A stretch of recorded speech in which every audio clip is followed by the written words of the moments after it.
నేను రంగాన్ని కాదు రిషినే అని పొగరు నీకు ఎలా చెప్పాలి, ఎలా చెప్పి నేను నీ మనసును గెలుచుకోవాలి నాకు అర్థం కావట్లేదని ఆకాశం కాడ కూర్చొని బెంచ్ మీద కూర్చొని ఆకాశంకి వెళ్ళి చూస్తూ వస్తార్తో గడిపిన పాత జ్ఞాపకాలు అయితే గుర్తు చేసుకుంటూ ఉంటాడు. అవునండి, రాబోయే కథలు అయితే చాలా చాలా ఇంట్రెస్టింగ్ అయితే ఉంటుంది. మీకు కనుక ఈ వీడియో నచ్చితే వీడియోకి ఒక లైక్ చేయండి, సబ్స్క్రైబ్ చేసుకోవడం అస్సలు మర్చిపోకండి. వీడియో స్కిప్ చేయకుండా చూడండి, చాలా బాగుంటుంది అనమాట. ఇంకా వసుధారికి సరోజకి రోజు రోజుకి గౌరవాలు పెరగడంతో రిషి ఏం చేయాలో అర్థం కాక ఆలోచిస్తూ ఉంటాడు. ఏంటి తలకాయ నొప్పి, అసలు నాకు అర్థం కావట్లేదు.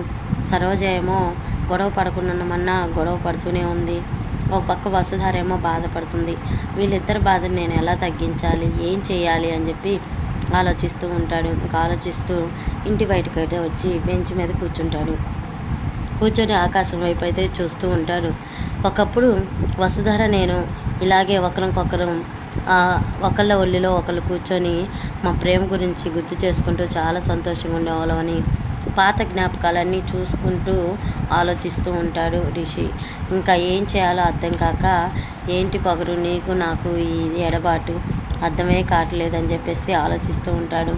వసుధారయ్య నిజంగా నా ప్రాణం, తనకి నేను ఇలా రిషిని కాదు రంగానని చెప్పుకోవాలనుకుంటాను, కానీ చెప్పలేను. ఎందుకంటే రంగా నా గుండె అక్కడ హాస్పిటల్లో ఉన్నాడు. తను నా దగ్గర మాట తీసుకున్నాడు, నేను తిరిగి వచ్చేదాకా నా ప్లేస్లో నువ్వు ఉండాలి సార్ అని మాట తీసుకున్నాడు. నేను మాట ఇచ్చి మాట తప్పలేను కదా. ఇప్పుడు నేను ఏం చేయాలి?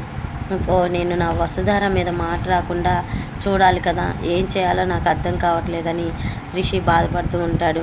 సరే అయితే నేను ఇప్పుడు పొగరు ఏం చేస్తుందో లోపలికి వెళ్ళి చూస్తానని చెప్పేసి పొగరు ఇంకా లోపలికి వెళ్ళి చూస్తాడు. అప్పుడే వసుధార అయితే ఏంటి సార్ ఇలా వచ్చారు, నాకు తెలుస్తారు మీరు వస్తారని తనలో తను మాట్లాడుకుంటూ ఉంటుంది. అయితే వాస్తవంగా రిషి సార్ అనుకోకుండా ఎవరో అనుకుంటూ ఆలోచిస్తూ ఉంటుంది. ఆలోచిస్తూ ఇంకా రిషి గురించి ఆలోచిస్తూ ఉంటుంది. చూడు పొగరు, నువ్వు ఏం చేస్తున్నావు కానీ నా ఆలోచనలోనే పెట్టాను. నిజంగా రియల్లీ సారీ పొగరు, ఐ లవ్ యూ పొగరు అని రిషి అయితే తన మనసులో తను వసుధారికి లవ్ యూ చెప్తూ ఉంటాడు.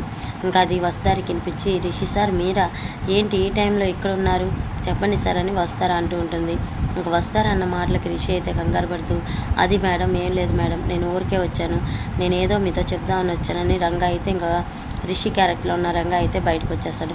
మరి చూద్దాం తర్వాత ఏం జరుగుతుంది ఏంటనేది మన వీడియోలో. ఈ వీడియో నచ్చితే తప్పకుండా లైక్ చేయండి, సబ్స్క్రైబ్ చేసుకోవడం అస్సలు మర్చిపోకండి. వీడియో స్కిప్ చేయకుండా చూడండి. సో ఎప్పటికప్పుడు నేను అప్డేట్ ఇస్తూ ఉంటానని. మరొక వీడియోతో మళ్ళీ కలిసి ఉంటాను.